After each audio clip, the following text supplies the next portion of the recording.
ડભોઈ સિનોર ચોકડીથી નાનોદી ભાગોળ વચ્ચે statue of unity main રોડની આજુબાજુ જંગલી વેલોનું સામ્રાજ્ય અને ગંદા ગટરના પાણીની દુર્ગંધથી આજુબાજુના રહીશો ત્રાહિમામ પોકારી ઉઠ્યા છે.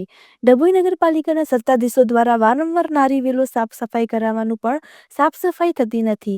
આજુબાજુ સોસાયટી વિસ્તારના રહીશો જણાવે છે તેમજ ગટરના ગંદા પાણીના કારણે બહુ જ દુર્ગંધ મારે છે.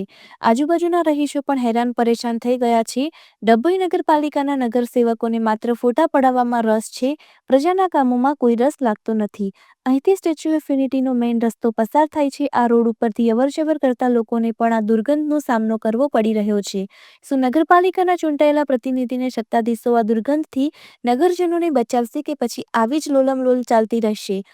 ફોટા પડવામાં પડાપડી કરતા નેતાઓ પ્રજાના મનથી ચૂંટાઈને ગયેલા શું પ્રજાને આ ગંદકીથી પ્રજાને મુક્ત કરાવશે કે પછી ખુરશી પર બેસીને સમય પૂરો કરશે? હવે પ્રજા રાહ જોઈ છે ક્યારે પ્રજાના કામોનો નિકાલ કરવામાં આવશે.